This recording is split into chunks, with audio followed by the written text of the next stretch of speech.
On today's show, it is part 2 with myself and Glen Willis diving into Zaccharie Risacher, and it's coming up right now.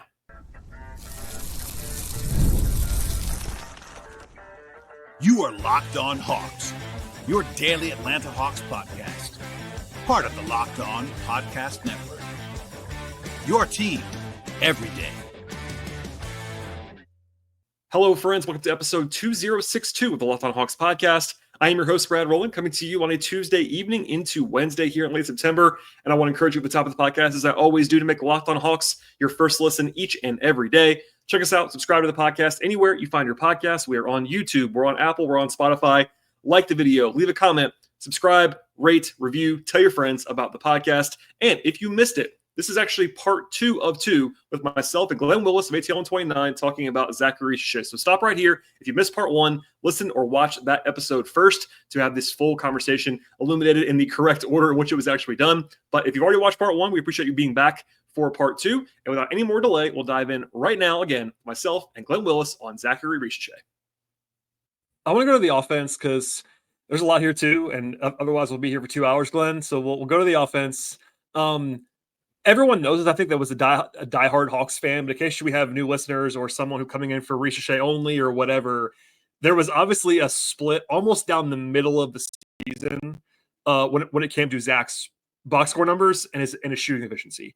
Like, that's been talked about. We're going to bring it up again. This is not comprehensive, but supposed to be an overarching look at this, so I'm going to have to bring it up again. But that did happen. He really could not make a shot in the first half of the season, and then he decided to make a lot of shots in the second half of the season. And I would start. I'm starting there because it's the hook, obviously, but also I would caution people into overweighting either side of that. I think people decided he was bad early in the season, which was very silly, and I think some people are deciding he's going to suddenly be a 42% 3-point shooter now, which I also wouldn't quite do. Not to pour cold water. So I'm going to give the numbers, Glenn, and I'll let you respond. This is again the broad strokes. But he got hurt. I mentioned this earlier. I think he missed like 5-6 games. He had the adductor strain in January. The 39 games before that injury, he averaged like 10 points a game on 49% true shooting. Not great. Not all-time awful either. For comparison's sake, Alex Sarr, who's a center, had worse true shooting than that for the season last year. So by rookie standards, not a disaster. He played 36 games after the adductor strain. He averaged 14.8 points per game on 62.2% true shooting, which is elite stuff. Like, you would love that. Obviously, the usage wasn't that high, but that also coincided with him actually having more usage. Usually, you might guess that when a guy's efficiency goes way up, maybe he's taking better shots, whatever. No, he was actually taking more shots. He was more, his usage went up and all of that. So in the end, his full season numbers look totally normal. Like, he shot 35.5% from 3 for the season, which is like what I would have guessed, mid-30s. It would just happen to be two polar opposites and save for the two-point shooting. So long tee up there, Glenn. But on the whole, what did you see from the offense last year? Because mostly he was mostly play finishing. He wasn't doing a ton of creation, which is why I'm starting with the shooting numbers, because that was the big hook. Like, he didn't do that much else. There wasn't zero, but he was mostly a play finisher. And I wonder what you thought of that. Okay, I'm going to try not to do the whole outline at once. I'm going to try to do a point. That's fine. So for me, I think one of the things that really changed his trajectory offensively was when they lost Clint to injury and they put Onyeka into the starting lineup, right? Yep. Onyeka creates way more space, right? Clint only has a few spots on the floor he can kind of operate. Big Clint Capella fan, both of us sitting right here, Yep. But for where they were trying to steer the offense last year, I think it was beneficial to the younger guys they were trying to develop when there was more space to work with and those sorts of things. And Porzingis is just going to give them another big this coming season that's going to create a lot more space. And I think that took a lot of pressure off of Zach in that sense. The other part for me is that when he kind of came into the season, the way you get to your three-point shot in the NBA is different oftentimes than what you do in Europe. In Europe, you're standing in the weak side corner and your ball gets to you and you just catch it, right? And in the NBA, defenders really know how to chase you off your spot on the 3-point line. If you can't dribble, relocate, dribble, sidestep, kind of all of that kind of craft that you have to develop to kind of still get, okay, chase me off the line. Oh, there's a big sitting in front of the rim. Can I get back to the corner as the closeout guy goes by me? And as the season went along, he was showing more of that relocation craft, that single double dribble kind of a relocation craft.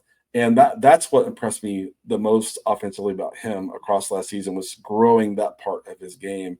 If you want to go check out my Patreon, I did kind of a 25-minute video on him where I showed several examples of him like, oh, no, the rim's open, but I got a corner three. I'm going to dribble back into the corner and get this three up. And I think that's where his game evolved the most offensively. I also appreciate that there are times when he sees that there's a path to the rim and he goes. He just goes, in that sense. And there are times even that, a 29-year-old, 240-pound power forward came over and took the rim away from me. Be still like that. He's like, I'm going to try to go get it. In that sense, he can put the ball behind his back. He's good with his left hand. So there's just a lot of diversity that you kind of see and versatility that you see in his game last year. But for me, I think his evolution as a three-point shooter and having multiple ways to get to that shot was the most important offensive advancement across the last, say, 40 games of the season or whatever it was.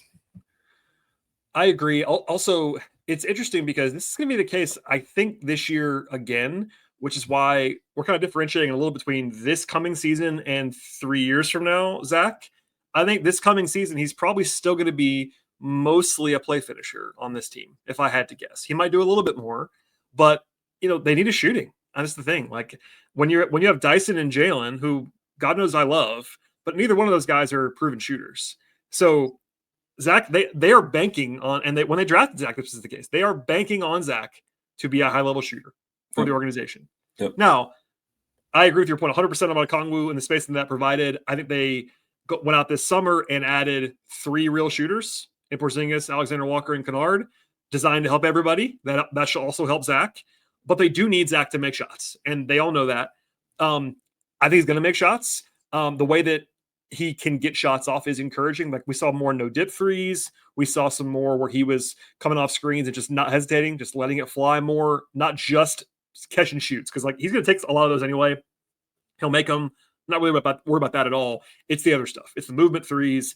It's the off the dribble threes. Eventually, hopefully is something he can get to more of, but that's all very important. And look, he shot 44% on corner threes last season and 29% above the break, which is normal, but that's a big split. Like what's the real baseline for those? We're not there yet because that's the sample sizes when you're trying to split one season into those. It's not big enough to really take too much from, but it matters. And then even the 2-point shooting, like he was able to post 54% true 2-point shooting last year, which is above average for anyone. And for a skinny 19-year-old rookie, that's really nice, especially when we were laughing about this. I think they even talked about it, Tyler and Kevin on ATL 29. But a lot of those were like he was relying on his left hand and like lots of craft stuff. Yeah. And for him to do that while still not really having the physicality to go through anybody, that's really encouraging too, because now he's going to have that, I think, more and more. He's not going to suddenly be Jalen, like go on top of people, I don't think. But like not being afraid to go right through somebody versus having to left. The skill's been there the whole time, but now he has more options, I think.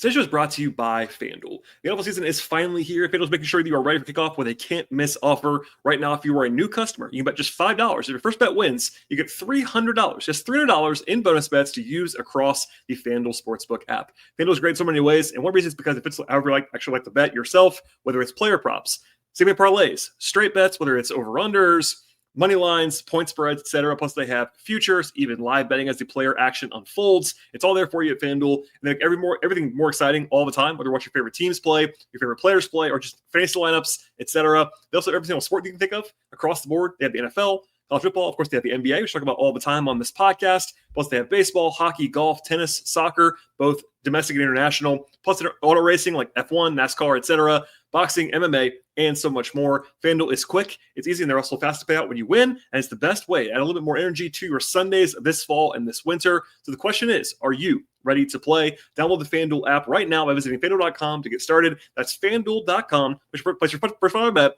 and get $300. Yes, $300 in bonus bets at FanDuel. Check it out right now at FanDuel.com and the FanDuel app today. the other part I think really grew that maybe wouldn't have been as noticed. I mean, the Hawks were, trying to push into the playoffs, into the season, and got into the play, and didn't get into the playoffs, that sort of stuff. But as the season went on, his feel and transition to I run to the rim, I run to the corner, I run to the 3-point break, and his willingness to just fire the ball on a 2-on-2 3-point break. No one's getting out to me at the 3-point line. A 19-year-old just being like, if I'm open in transition, I'm taking this shot. That willingness and that lack of conscience to be like, oh, should I take this shot? No. Quinn wants me to take this shot from open here. And I thought his decision-making in transitions too, there were times depending upon how the defense is recovering that makes sense to sprint to the corner. Other times it makes sense to sprint to 3-point break. Other times to get to the rim. Oh, you got another shooter trailing you. I'm going to get down as far down the floor as I can and create for this other shooter. And his feel on that part of the game, I thought was really, really impressive too. He's a smart guy, high-level processor, knows what he's doing. Like, it's the whole thing. Like, this is going to be a caveat. Like, just need that body to just keep getting stronger, and he's going to be able to do more. But for me, what's interesting is I would love to, again, hard to get a straight answer from NBA head coaches. Part block, right? Any of them, and Quinn's probably on the worst scale, on the worst part. Yeah, he's probably a little further even along that spectrum than others. But you like last year we talked about Dyson played a lot of backup point guard, right? Dyson in the pick and roll when there's space, okay. I would use the word okay, right? I don't think that's what they identify him for next year. But do you want Risacher to be able to run a second side pick and roll ever? Right? That's something different than what you mentioned, being a play finisher. Like Kennard obviously can run a pick and roll, Kennard can run your offense, especially your second unit offense. I don't think you want him running the offense of late games or whatever. That's always going to kind of be Trey's kind of thing, late in games and those sorts of things. Nickeil Alexander-Walker is pretty efficient running a pick and roll, can make the basic reads, make the basic pass, get to the shot, attack the paint, those sorts of things. So for me, when I look at what do they think the next step for him offensively? Is it be able to run a second side pick and roll? Is it be able, and it's going to be interesting to see whether it's a thing that they carve out for him or not, because there's more guys who can do that. Last year before Jalen got hurt, when Trey was off, he was really running a lot of pick and rolls when Trey was off. And I would give him a C+, B- kind of grade in that range too, only because he didn't bring a ton of reps, into the season last year. But how does the presence of Nickeil Alexander-Walker and Luke Kennard impact what Jalen's offensive role is? It's going to be really interesting to see what this new roster construct does to what those guys are doing and aren't doing from a reps and kind of play style and scheme kind of standpoint. It's going to be very different, and I'm really eager to kind of see what that looks like even in the preseason, the first few weeks of the season. Yeah, for sure. I think, again, it's not a firm line. It's just more like, I think it might be incremental as far as his non-play finishing responsibilities. Because you're right. I think certainly long term, they're going to want him to be able to be at least a second side pick and roll guy. Like, right. I think that's part of his long-term development is going to have to be that. I was going to ask you about his handle at some point, and I'll still do that. But that's part of that. Also, there's a school of thought, and I know that Tyler, our mutual friend, has mentioned this too. Like, Zach has the length where he could be a very interesting, like, pull-up, even long two shooter. Like not to compare him to KD. I don't want to do that because KD's shooting is ridiculous. But like that kind of mold where like Zach took 25 long twos all of last season. That's one every 3 games. Like, I'm not saying he's going to suddenly do that a ton, but is that part of his game? Like some of that in between game stuff where like you can use your length to shoot over guys, kind of the mid post area. Yeah. But is that something you're going to see this year? I don't really know. So yeah, and part of that is when you're playing the best defenses, sometimes that's all you can get. Right. Best defenses, that's what they let you have. And if you don't have guys who can just step into an 18-footer and knock that down, you're not dipping into the things that the high-level defenses are giving you. And, this is a summer league kind of context, but we saw Jurisic getting to mid-rangers like pretty consistently in summer league, right? And knocking those down, like much to my surprise, I was like, he was pretty confident in doing that. But when you're playing a team like the Rockets, who might have 2 centers on the floor and Thompson on the floor chasing, like sometimes like this is what you get. You get this 18-footer down here on the baseline. That's what you're getting on this possession. And you have to be able to kind of take advantage of that opportunity and knock it down, especially you get sub 7 seconds on the shot clock or whatever it is, and that's what's there. teams have to be able to kind of say, okay, this is what we have on this possession. We're going to take that shot and knock it down, even though it's not what we designed for ourselves. Important to be able to do that against the best defenses. Yeah, and again, there's the whole long term. I don't think he's ever going to be a 25 point a game scorer. Maybe he will, and I'm just going to be wrong. But like they are going to probably want him to be a guy who can go out and score 18, 20 points a game. Like that's going to be what he, I think, ultimately looks to be. And you have to have some other stuff. Like you can't just be, unless you're Klay Thompson and you're like the most ridiculous shooter of all time, like you kind of have to have some other stuff. And I think Zach does. There's some stuff in there, but this year it might be more of a balance. Like, all right, they're trying to win now. And it's not that binary, but on that night, is that the best thing for them to win this year versus long-term development? And the Hawks are a organization that does prioritize development, but this is the first test of that in a while. Like real test of that in a while. Like how much you want to lean into like they're definitely going to encourage Zach to let it fly. They want him to be aggressive. They have very, very, very high hopes for Zach in the long term. That is very clear. Quinn included, all of them. Yeah. But what does that mean for second season? I don't really know, but I'm intrigued by that. I think, last year, again, he averaged 15 points a game or so in the back half of the season. That's like a realistic full season goal this year, I think. And this is not the points per game podcast. You and I, that's not what you and I really care about that much. But as far as like role, it can kind of tell you a little bit about role as far as like how many shots you're getting, what kind of shots you're going to be getting. First and foremost, I think this year, and you can disagree with me if you want to, I think he's still first and foremost going to be a catch and shoot 3-pointer shooter on this roster. But the hope is you start seeing more and more of him rounding that out with other things, other sprinkles, and then again incrementally more and more of that till you kind of get a bigger responsibility. Yeah. And part of that is, I mean, the 0.5 philosophy that we hear about all the time. He got better and better at that as the season went along. But like he gets chased off the 3-point line, trying to go a straight line to the rim. Can he develop a little bit of craft? Can he get to a 12-foot floater? Like we didn't really see that in between game developing would be a big thing for him. And the other thing is to kind of attack and force a rotation, read that rotation, and make that right simple pass to kind of create an open shot on the other side of the floor. I think his passing processing is pretty good, but it's about reps. It's about in France, he's off the ball in the weak side corner a lot, and then kind of moving into a different role at the Hawks. So for me, I think the growth I want to see is a comfortable floater game. It would be great. A comfortable pull-up, like you just mentioned, a comfortable pull-up game, 15 to 18 feet, when that's what the defense is giving you, would be great. But also reading that rotation and making that kick pass and kind of create boom, boom, boom, open three on the other side of the court. I think that's the stuff that goes beyond play finishing, which is creating higher percentage shots for teammates by reading the rotation, making that pass and punishing the rotation. That's what I think. I would guess that's something they really want to see him take a big step forward this coming season. And like I said, I'm going to try to contain myself and wait and see what we see in October to see like, okay, what are they doing with him offensively? How different does it look? And those things. But my guess is they just try to grow him as a second side guy who can, make open threes, relocate to the 3-point line, but when chased off, he has 2 or 3 things he can get to work off of that maybe he didn't show so consistently last year.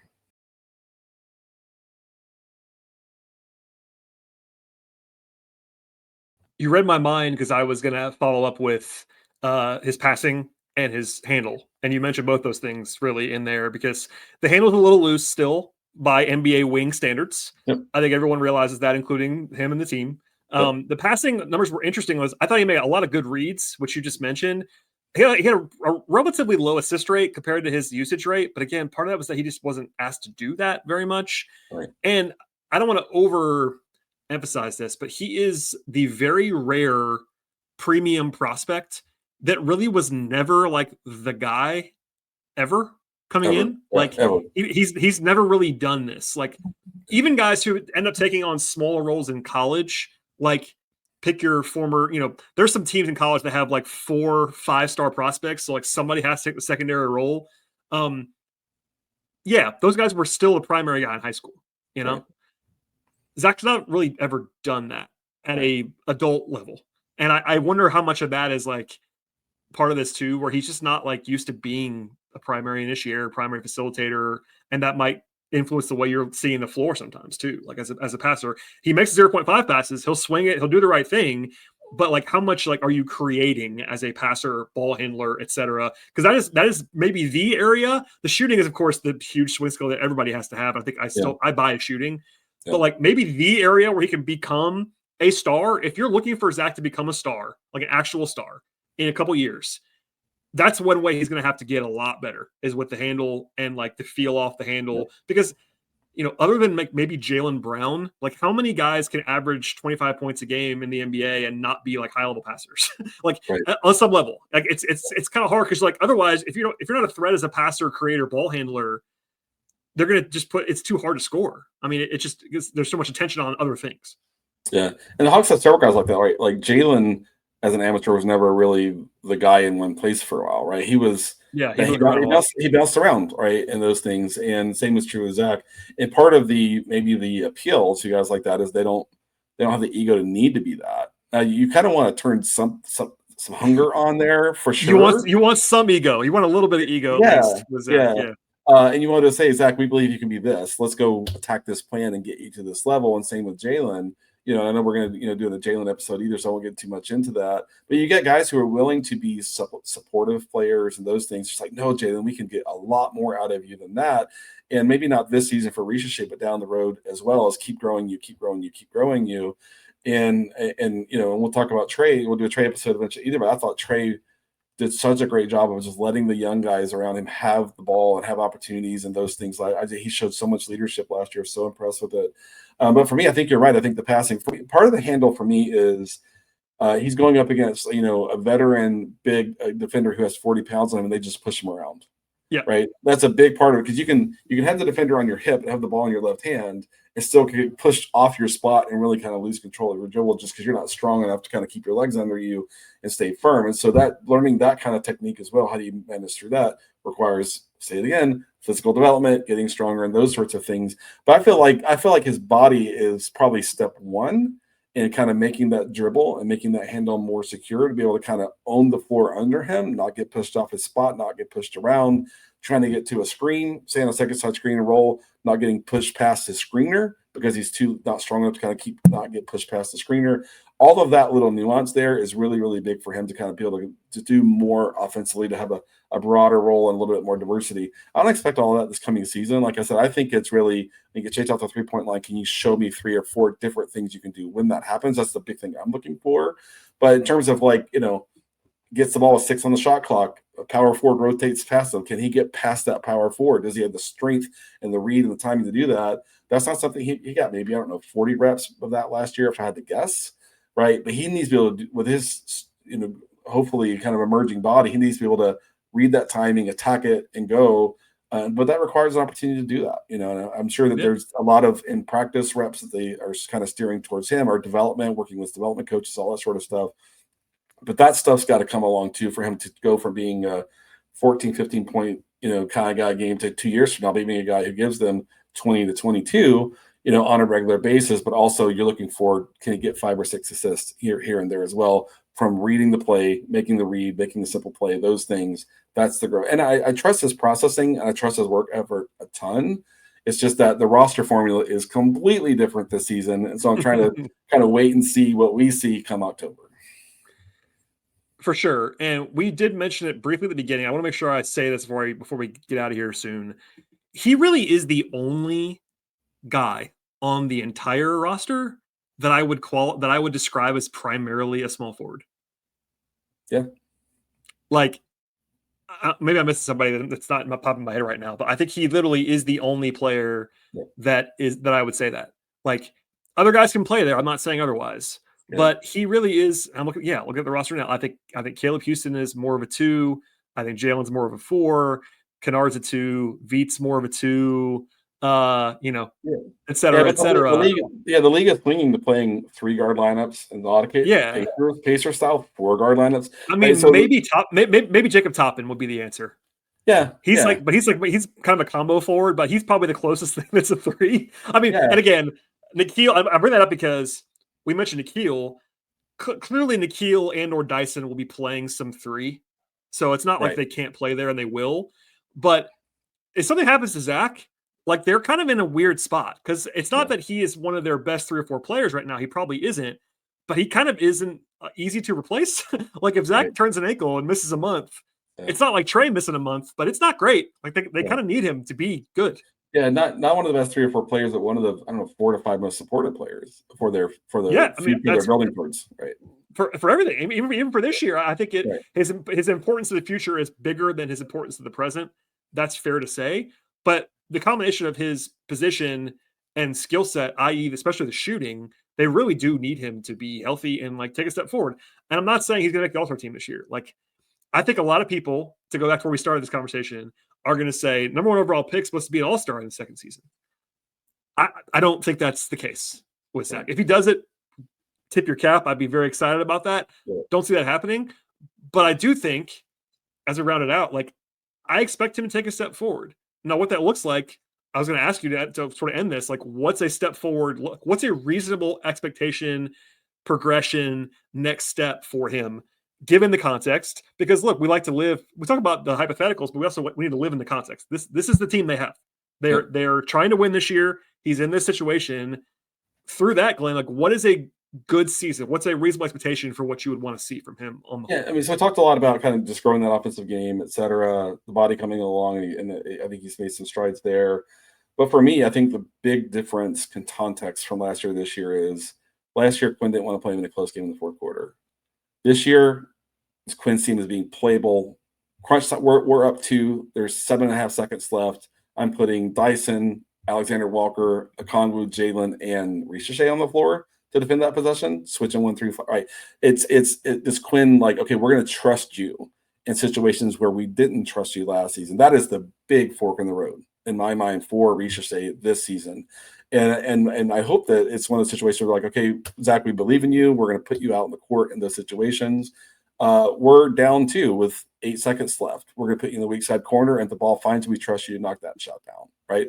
That he was not on the floor for possessions like that last season, right? So to me, that is the big contextual change that I would like to see is I can trust you late. I trust you to make the right read. I trust you to make the right play, all those sorts of things. That's the big kind of thing for me. And the second thing is just, when he's defending off the ball, just, knowing like I'm stronger than I was last year. And I know how to use that strength that I didn't have last year and to use the certain kind of technique that unlocks that strength for you. I think that's the other thing part that's there for me as well. But I love the roster context for the season. You've rightly called out, like, I mean, what if Risacher goes down, Jacob Toppin's probably be playing, I mean, or at least on some nights, at least be the first guy you didn't have planned in the rotation that you might, if there's foul trouble or another injury or whatever. And I love Toppin as a guy who like is clearly knows what he's good at, right, and those sorts of things. But for me, it's the thing is, does Quinn trust him to close in a close game? That is where 80% of my Quinn really believes in him now. Right. And I don't want to say Quinn didn't believe in him last year. Like I said, I think they had a plan for minutes limit and all that sort of stuff. But I that's what I'm most excited to see is throw him on the floor in any situation in the game, up 4, down 2, whatever it is. And Quinn's like, I trust this guy. That's that's the thing I'm most excited to see this season. I hope that Zach gets those opportunities in a way he didn't last year. First of all, that's such a coach answer, and I appreciate you being yourself.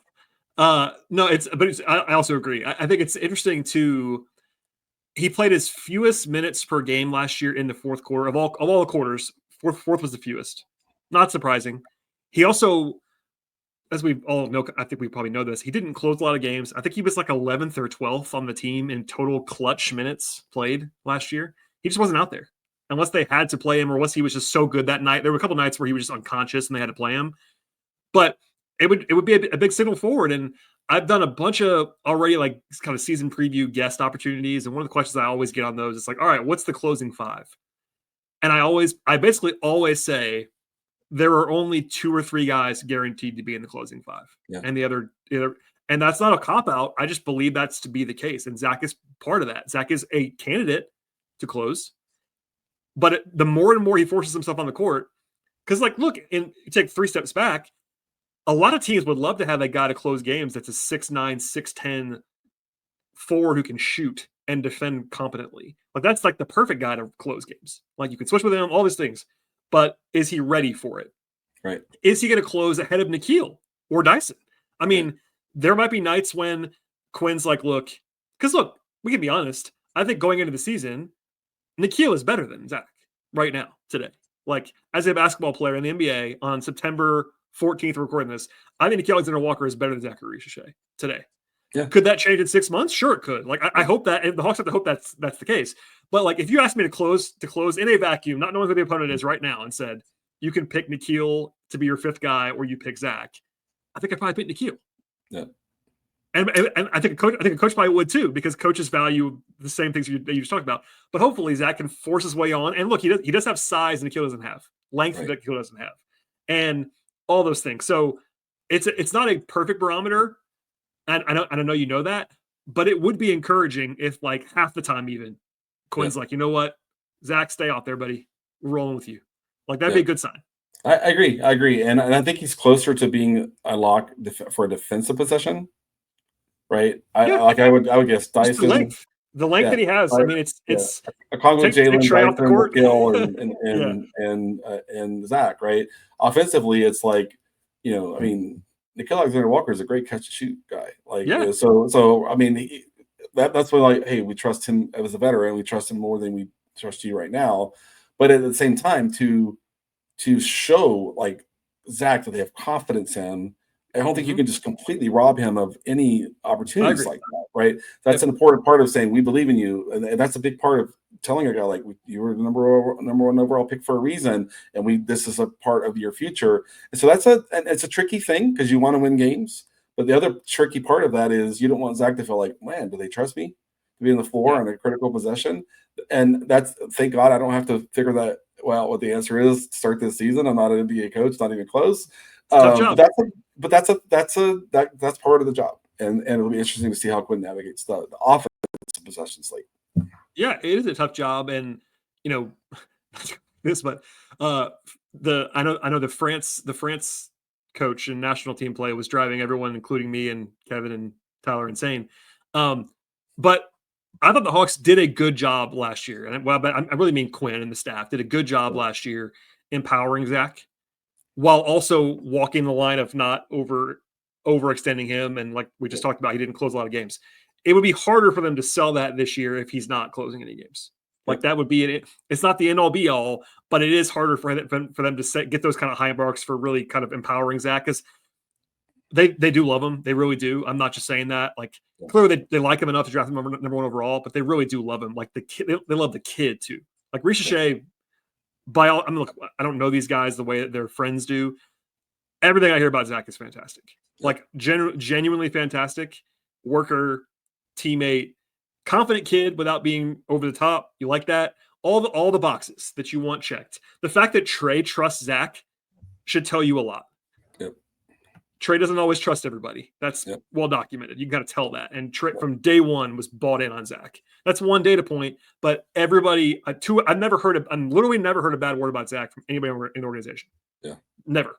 Yeah. So that's, in the end, you got to be able to play. I get that. Yeah. But they love the kid, and I think that they do believe in him. And I think they'll maybe not go out of their way, but somewhere in Quinn's brain, he knows like you gotta instill confidence in guys, and I think they will be intentional about doing that. I agree, and I'm looking forward to seeing what that looks like this year. It's one of those things where Zach is, I don't know, my word is like he seems so sweet. He's nice. He's a nice kid, man. He is.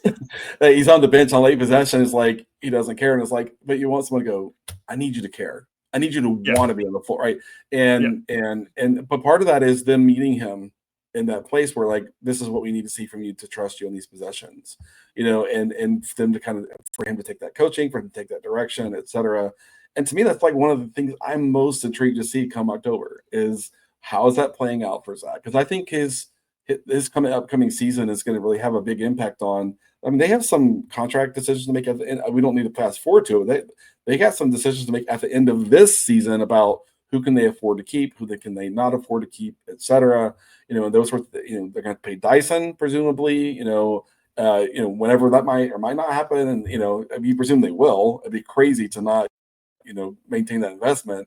But Zach's progress this year will have a lot of impact on where they feel like they have positional strength to rely on or not. Now that's we're what 10 months away from that or whatever, Yeah. but that's a real thing already. And so for me, like Zach's role and Yeka in a little bit of a similar way too, has a lot to do with kind of how they see themselves taking hopefully another step next summer with the roster as well. Well, Glenn, thank you for doing this as always. I sincerely appreciate it. We could probably do another half hour. We won't, Yeah. but we could. Yeah. He's an interesting player. With that said, I'm making myself stop talking now. Glenn, where can folks find all of your work, Patreon, podcast, anything else you got going on? Share it with Yeah, I people. mean, Kevin and Tyler have been holding it down over there. I just told I don't have time to, on that side of things. Kevin, those guys like to record like late on the weeknight. Works for me on the West Coast. Weekends are great for you and me when it works out and that sort of thing. But I appreciate Kevin and Tyler holding it down over there. I'll be back in the mix soon. I have one more week of helping family, then my life will get a little bit back to normal in that sense. So looking forward to jumping back in there. And then, if you want to kind of jump into my Patreon, I put a handful of video breakdowns by player out there. If you join even as a free member, you have access to all of it. There's some more that'll be ramping back up here once family commitments kind of fall off here in about 5 days or so. Appreciate all the kind words my Patreon followers have said. Hey, take care of family. You get your content going, and that kind of you're making the right choice and the right priority. So I appreciate the support on that side of things. But and then also, you and I have a handful more of guys to kind of get to over here. Looking forward to talking about Jalen and Trey, and I don't know if I'm missing someone else. Jalen and Trey for sure. If we have time, we might do like a new guys episode. Yeah. That might be a combined new guys episode. The one you did with David was great. I did have, I was gonna say I did shout out to David Lee. He was willing to do that with me, and that was a fun conversation. Yeah. And David will be back, but we might do that anyway, just because you and I like talking about basketball. But man, David's he's doing phenomenal work. It was great. Shout out to him. I haven't had him on my Patreon pod yet. It's something that it's on my list of things to do if we can kind of work it out. But man, if you're not following that dude, like you're doing it wrong. Like go tap in on that stuff there. So shouts to him. Yeah, shouts to David for sure. Well, Glenn, thank you again for doing this and giving me way too much time all summer long. I very much appreciate it. As for everybody else, please subscribe to Glenn's content, subscribe to Locked On Hawks, and we'll see you all next time.